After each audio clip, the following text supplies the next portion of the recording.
Tapos na yung katahimikan natin. And sorry kung may mga nangyari na hindi inaasahan.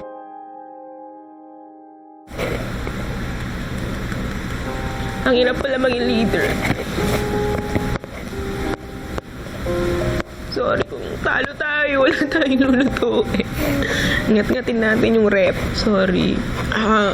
Pasensya na kung medyo nag-iba yung personality pag leader. Ganun pala talaga. Kailangan mo lang magpaka-leader. Well, tinry ko. Bilang ako rin naman pinakamatanda for the task. Pinairal ko rin yun. Sorry kung may mga nasaktan. Sorry Bianca, sorry Dustin. Pasensya na kung mali man yung pagkakagets nyo. Hindi yun yung intention ko. Okay na, Anli talk na ulit. And thank you pala sa lahat ng effort, guys. Alam ko sobrang nag-sacrifice kayo. Kaya kanina ayokong i-give up agad. Kasi sayang naman yung almost 3 days natin hindi pagtitiis na magsalita, tapos i-give up lang natin kanina. Kahit gusto natin daldalin si Joanna at Stacy. Pero nakakalungkot lang na kung ano pa yung task na walang props, walang practice, hindi natin kailangan ng kahit anong props, maraming gamit, doon tayo natalo.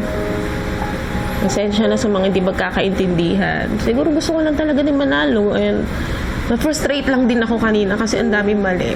Kasi ako naman sa mga task nyo, ginawa ko naman yung best ko. Hindi ako nagsalita. Pero dito makapagsalita ka rin ng kaunti. Parang ang sama-sama na hindi naman yun yung motibo mo. Sorry. Ito. Salita na ulit tayo. Anli na ulit.